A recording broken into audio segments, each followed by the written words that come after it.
يا أيها الذين آمنوا إذا قمتم إلى الصلاة فاغسلوا وجوهكم وأيديكم إلى المرافق وامسحوا برؤوسكم وأرجلكم إلى الكعبين. ایمان والو، جب نماز کے لیے اٹھو تو پہلے اپنے چہروں کو اور کونیوں تک اپنے ہاتھوں کو دھو اور اپنے سر اور گٹے تک پیروں کا مسح کرو. بسم اللہ الرحمن الرحیم. الحمدللہ رب العالمین وصلی اللہ علی محمد وآلہ الطاہرین. موضوع گفتگو وضو، اور ہماری اس گفتگو کا عنوان ہے خواتین کے بعض مسائل کے جن کا تعلق ہے وضو سے. گو کہ توضیح مسائل میں اس قسم کا کوئی چیپٹر الگ سے نہیں ہے، لیکن کیونکہ بعض دفعہ خواتین اس موضوع میں سوال کرتی ہیں تو لہٰذا اسی وجہ سے ہم نے اس موضوع کو بھی الگ سے رکھ دیا ہے. ایک سوال یہ ذہن میں آتا ہے، کیا اگر نامحرم کے سامنے وضو کیا جائے تو یہ وضو صحیح ہے؟ تو جواب یہ ہے کہ اگر نامحرم کے سامنے وضو کیا جائے تو سوال یہ پیدا ہوتا ہے کہ فقط نامحرم کے سامنے ہیں یا نامحرم کے سامنے بے پردگی بھی ہو رہی ہے. تو اگر نامحرم کے سامنے وضو ہو رہا ہے، فرض کریں کہ ہمارے سر پہ ایک چادر ہے اور نامحرم پیچھے کی جانب سے فقط ہماری پشت کو دیکھ رہا ہے اور بے پردگی نہیں ہو رہی، تو یہ عمل بھی صحیح ہے اور وضو بھی صحیح ہے. لیکن اگر نامحرم ہمیں بے پردہ دیکھ رہا ہے، یعنی نامحرم کسی خاتون کو بے پردہ دیکھ رہا ہے، تو ایسی صورت میں یہ عمل حرام ہے اس کے سامنے بے پردہ ہونا، لیکن وضو صحیح ہے. بس گھر میں خواتین اگر وضو کر رہی ہوں اور بے پردگی کا خوف ہو تو واجب ہے کہ ایسی جگہ جائیں کہ جہاں پر کوئی نامحرم انہیں نہ دیکھ رہا ہو. لیکن اگر وہ نامحرم کے سامنے وضو کر رہی ہیں تو یہ ان کے سامنے بے پردہ آنا حرام ہے، لیکن وضو صحیح ہے. اگلا سوال کہ اگر کوئی وضو کرے اور اس کے بعد نامحرم کے سامنے آ جائے تو کیا حکم ہے؟ تو کہا جائے گا کہ اگر کوئی وضو کرے اور اس کے بعد نامحرم کے سامنے آ جائے تو پھر دو سوال ہوں گے. اگر نامحرم کے سامنے آیا ہے پردے میں تو یہ کام جائز ہے، اور اگر نامحرم کے سامنے آیا ہے بے پردگی کے عالم میں تو یہ عمل حرام ہے، گناہ ہے، لیکن اس کا وضو صحیح ہے. اگر وضو کے بعد نامحرم کو چھوا جائے، اب یہ چھونا بغیر شہوت کے ہو تو بھی حرام ہے، اور اگر شہوت کے ساتھ چھوا جائے تو بھی حرام ہے، لیکن وضو اس کا باطل نہیں ہے. ایک اور سوال کہ اگر کوئی وضو کے بعد معاذ اللہ فلم دیکھے یا گانا سنے تو کیا اس کا وضو باطل ہوگا؟ تو جواب یہ ہے کہ یہ دونوں کام، البتہ فلم سے مراد کوئی ڈاکومنٹری یا جائز فلم ہے تو کوئی حرج نہیں ہے، لیکن اگر کوئی حرام فلم ہے، یعنی ایسی فلم ہے کہ جس میں حرام ہے، تو ایسی فلم دیکھنا حرام ہے، گانے سننا حرام ہے، لیکن ان سے وضو باطل نہیں ہوگا. بعض دفعہ خواتین کے ذہن میں یہ سوال آتا ہے کہ خواتین کے وضو کا طریقہ الگ ہے، تو یہ قطعاً غلط نظریہ ہے. خواتین کے وضو میں اور مردوں کے وضو میں، خواتین کے غسل میں اور مردوں کے غسل میں، خواتین کے تیمم کے طریقے میں اور مردوں کے تیمم کے طریقے میں کسی قسم کا کوئی فرق نہیں ہے.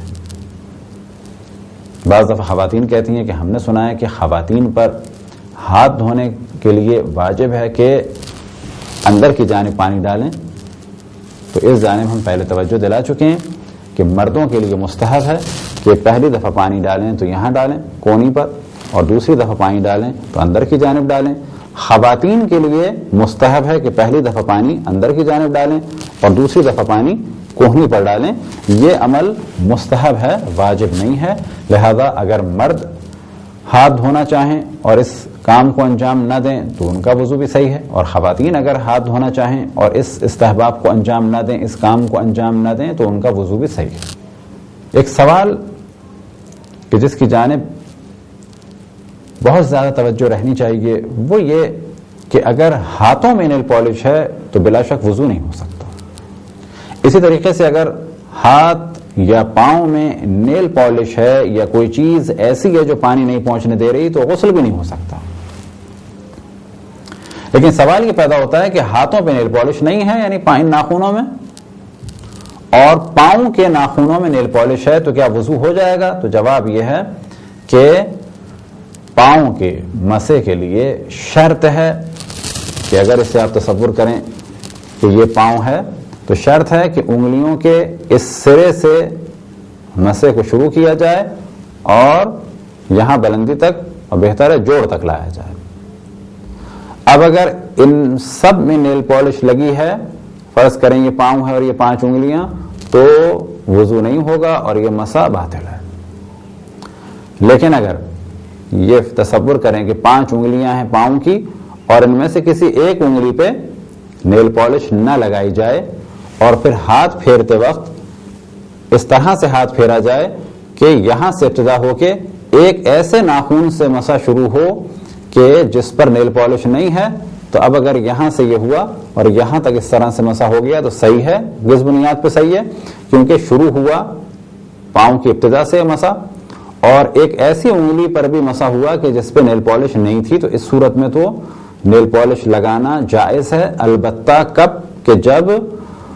غسل جنابت یا واجب غسلوں کو انجام دیتے وقت یہ نیل پالش یا کسی قسم کی رکاوٹ نہ ہو۔ بس فرض کریں کسی پر کوئی غسل واجب نہیں ہے اور پھر اس نے نیل پالش لگائی پاؤں پہ خالی، اور بعد میں وضو کیا اور ایک انگلی کم سے کم چھوڑی ہوئی تھی تو مسح صحیح ہے، لیکن بہتر یہی ہے کہ باقی انگلیوں پہ بھی نیل پالش نہ ہو۔ اب بعض دفعہ سوال یہ کیا جاتا ہے کہ خواتین نیل پالش کا استعمال نہ کریں، حرام ہے۔ کچھ لوگ بڑے آرام سے کہہ دیتے ہیں کہ حرام ہے۔ نہیں، حرام نہیں ہے، البتہ یہ نیل پالش حرام کب ہو جائے گی؟ کہ جب اس کی وجہ سے جان بوجھ کے نمازیں قضا ہوں۔ نمازیں کب قضا ہوں گی؟ جب وضو صحیح نہیں ہوگا۔ نمازیں کب قضا ہوں گی؟ جب غسل صحیح نہیں ہوگا۔ لیکن اگر ایک خاتون فرض کریں کہ وہ اپنی نجاست کے ایام میں ہیں، پاؤں میں اور ہاتھوں پر نیل پالش لگائیں، تو اس وقت تو ان پہ کچھ واجب نہیں ہے۔ پھر جب غسل انجام دینا چاہیں تو اس سے پہلے تھنر کے ذریعے سے یا جو بھی نیل پالش ریموور ہو اس کے ذریعے سے ہاتھوں اور پاؤں کے ناخنوں پہ سے اس نیل پالش کو ہٹا دیں اور اس کے بعد غسل کر لیں، تو ابھی غسل صحیح ہے۔ غسل کے بعد وضو کریں، وضو بھی صحیح ہے۔ اسی طریقے سے ایک سوال یہ ہوتا ہے کہ اگر ہم وضو کر لیں اس کے بعد نیل پالش لگا لیں تو کیا جائز ہے؟ بالکل جائز ہے۔ بعد میں نماز پڑھ لیں، پھر اس کے بعد تقریب میں چلے جائیں، تقریب میں سے آنے کے بعد اگلی نماز سے پہلے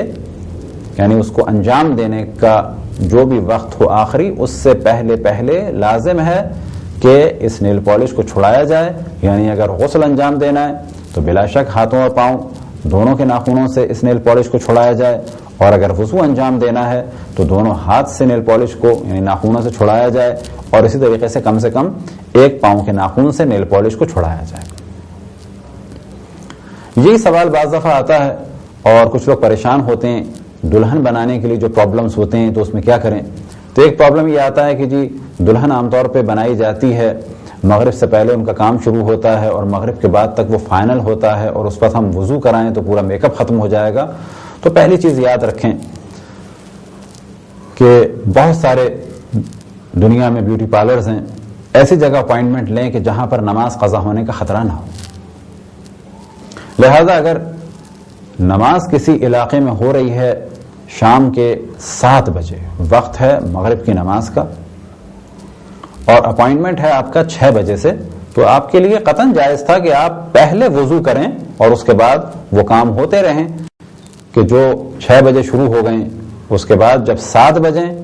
اور مغرب کا وقت ہو گیا ہے تو آپ نماز پڑھیں پہلے، اور نماز کے بعد باقی کام انجام دیں۔ اور اب اگر وضو ٹوٹ بھی جائے تو کوئی حرج نہیں ہے، کیونکہ مغرب اور عشاء کی نماز آپ نے پڑھ لی ہے۔ اب آپ پر وضو واجب ہوگا فجر کی نماز کے لیے۔ اس وقت آپ پر واجب ہوگا کہ ہر اس چیز کو چھوڑائیں کہ جو پانی پہنچنے میں مانع ہو، چاہے وہ نیل پالش ہو اور چاہے وہ میک اپ کی کوئی اور چیز ہو۔ وضوئی کے مسئلے میں ایک سوال خواتین کا آتا ہے، وہ ہے مہندی کے بارے میں۔ اگر مہندی اوریجنل مہندی ہے پتوں والی تو وہ رکاوٹ نہیں بنتی اور وہ جائز ہے اس کا استعمال۔ البتہ پردے کے اعتبار سے کیا حکم ہے وہ بحث آئے گی پردے میں، کیونکہ اگر ہاتھوں پہ زینت ہے تو اس کو چھپانا ہوگا، لیکن مہندی کے بارے میں ایک استثنا ہے۔ اسی طریقے سے اگر نیل پالش لگی ہے تو ان ہاتھوں کے ان حصوں کو چھپانا ہوگا، یا گلوز پہنے جائیں یا کم سے کم ہاتھوں کو اس طرح سے کور کیا جائے، کیونکہ اگر زینت ہے تو پھر زینت والے حصے کو چھپانا ہے۔ چہرے کے بارے میں بھی توجہ رہے کہ اگر چہرے پر زینت ہے تو جس حصے پہ زینت ہے اس کا چھپانا واجب ہے، اور باقی مسائل آپ سوال کریں جن کی آپ تقلید میں ہیں، کیونکہ اکثر مراجع فرماتے ہیں کہ چہرے کا چھپانا احتیاط واجب ہے، بلا شک بہتر ہے کہ چہرے کو چھپایا جائے۔ بہت زیادہ سوال ہوتا ہے کون مہندی کے بارے میں، اور ہمارے پاس بھی بہت فون آتے ہیں کون مہندی استعمال کرنا جائز ہے یا حرام ہے۔ تو پہلا مسئلہ یاد رکھیں کہ استعمال کرنا تو جائز ہے، چاہے وہ کسی قسم کی بھی ہو، لیکن ہاں وضو سے پہلے یہ دیکھنا ہوگا کہ یہ پانی پہنچنے میں رکاوٹ بن رہی ہے یا نہیں بن رہی۔ اب اگر رکاوٹ بن رہی ہے تو اس کو چھڑانا ہوگا، اور اگر رکاوٹ نہیں بن رہی ہے، ایک اوریجنل مہندی ہے کہ جیسے عام طور پہ ہوتی ہیں تو اس ڈیزائن سے کوئی فرق نہیں پڑتا اور پانی پہنچ جائے گا۔ لیکن کون مہندی میں ایک پرابلم دیکھنے میں آیا ہے، اور وہ پرابلم یہ ہے کہ کون مہندی میں کچھ سریش وغیرہ اور بعض کیمیکل ملائے جاتے ہیں کہ جن کے بعد ہاتھ میں ایک لیئر بن جاتی ہے۔ اب اگر یہ لیئر اوپر سے بن گئی ہے ایک پلاسٹک ٹائپ کی تو اس کو چھڑانا ہوگا، کیونکہ یہ پانی پہنچنے میں رکاوٹ بن رہی ہے۔ اب کون سی کون مہندی صحیح ہے کون سی کون مہندی غلط ہے، یہ دار و مدار ہے خود آپ پر کہ آپ یہ دیکھیں کہ کون سی کون مہندی پانی پہنچنے میں رکاوٹ کا سبب بن رہی ہے اور کون سی کون مہندی پانی پہنچنے میں رکاوٹ کا سبب نہیں بن رہی ہے۔ ہم یہاں سے بیٹھ کے صرف اتنا بتا سکتے ہیں کہ وہ کون مہندی جو رکاوٹ بنتی ہے اس کا استعمال صحیح نہیں ہے اور وضو باطل ہوگا، اور وہ کون مہندی کہ جو پانی پہنچنے میں رکاوٹ نہیں بنتی اس کے بعد وضو کیا جا سکتا ہے۔ البتہ بعض خواتین کی رائے یہ ہے کہ کون مہندی کے بعد جو اس طرح سے ایک لیئر نکل رہی ہوتی ہے وہ لیئر الگ سے کسی چیز کی نہیں ہے، بلکہ کون مہندی میں ایسا کیمیکل ہوتا ہے جو کھال اکھڑ رہی ہوتی ہے۔ اب یہاں پر خود ایک نیا سوال اٹھے گا، اور اس کا بھی دار و مدار آپ ہی پر ہے کہ آپ کو یقین ہونا چاہیے کہ یہ اوپر سے لیئر ہے سریش وغیرہ کی تو اس کا مطلب ہے پانی نہیں پہنچ رہا، اور اگر یہ کھال اکھڑ رہی ہے تو اس کا مطلب ہے کہ پانی پہنچ رہا تھا۔ ایک ایسا کیمیکل ہے جو کھال اکھڑ رہی ہے، بس کھال اکھڑنا واجب نہیں۔ یہاں پر ہم بعض دفعہ مشورہ دیتے ہیں خواتین کو کہ کیونکہ کون مہندی میں بہت زیادہ پرابلم ہے، بعض خواتین جرت کریں کون مہندی بنانے کا طریقہ سیکھیں اور اس کو ثواب کے اعتبار سے یا پھر بزنس کے اعتبار سے اپنائیں، تاکہ جن کو استعمال کرنا ہو ان کے لیے وضو میں پرابلم نہ ہو، یا یہ کہ جائیں اور جانے کے بعد دیکھیں کون مہندی کیسے بنتی ہے، مختلف رسالوں میں مختلف جگہوں پہ جا کے اس کے اجزاء کو دیکھیں اور اس کے بعد یقین حاصل کریں۔ البتہ اگر کون مہندی کسی نے لگا بھی لی تو اس کو چھڑانا اتنا مشکل کام نہیں ہے، تھوڑا سا تھنر یا اس قسم کی بعض چیزوں سے اگر اس کو رب کیا جائے تو وہ چھوٹ بھی سکتی ہے۔ اسی طریقے سے اگر سرف وغیرہ یا کوئی صابن استعمال کیا جائے، شیمپو استعمال کیا جائے اور تھوڑی دیر سے کسی کاٹن کے کپڑے سے آہستہ آہستہ اس طرح سے ملا جائے، البتہ ایسے بھی ملنا نہیں کہ ہاتھ چھل جائیں، لیکن اگر تدریجاً 10-15 منٹ ملا جائے تو جس قسم کی کون مہندی ہو اس کی لیئر تو ختم ہو جاتی ہے۔ اب آخر میں ایک واقعہ بھی آپ کو بتاتے چلیں کہ ایک دفعہ ایک خاتون سے جب انہوں نے مسئلہ پوچھا تو ہم نے جواب دیا، اور مسئلہ یہی تھا کہ نیل پالش کے بعد وضو ہو سکتا ہے، تو ہم نے جواب دیا کہ وضو نہیں ہو سکتا، نماز باطل ہے۔ تو بعد میں انہوں نے جواب دیا کہ اللہ مالک کہ اللہ رحمان و رحیم ہے، اور یہ کہہ کے وہ اسی عالم میں انہوں نے باقی نمازیں بھی پڑھی۔ تو اس ذہن توجہ رہے کہ اللہ سبحانہ و تعالیٰ بلا شک رحمان ہے، لیکن جب تک امکان ہے اس وقت تک احکام پر عمل کرنا ہے، اور اگر امکان نہ ہو تو بلا شک اللہ رحمان و رحیم ہے اور معاف کر دے گا، لیکن جان بوجھ کے اللہ سبحانہ و تعالیٰ کے حکم کو زیر پا لایا جائے، اسے روندا جائے تو یہ قطعاً گناہ ہے، اور تدریجاً انسان کا دل سخت ہوتا چلا جائے گا۔ لہذا ہم خواتین سے عام طور پہ لیکچرز میں کہتے ہیں کہ جب ایک نیل پالش کا کلر آپ کے سوٹ کے مطابق نہ ہو تو آپ جب اس نیل پالش کو چھڑانے کے لیے جا بھی سکتی ہیں اور کسی کو بھیج بھی سکتی ہیں اور زحمت بھی اٹھا سکتی ہیں فقط میچنگ کے لیے اس نیل پالش کو چھڑانے کے لیے اور تھنر منگانے کے لیے سب کچھ کر سکتی ہیں، تو اگر نماز قضا ہو رہی ہو تو اللہ سبحانہ و تعالیٰ کے حکم پر عمل کرنے کے لیے بھی اب بھی کسی کو بھیجا جا سکتا ہے، اور آپ بھی جا سکتی ہیں، اور پیسہ بھی خرچ ہو سکتا ہے تھنر یا نیل پالش ریموور کے لیے۔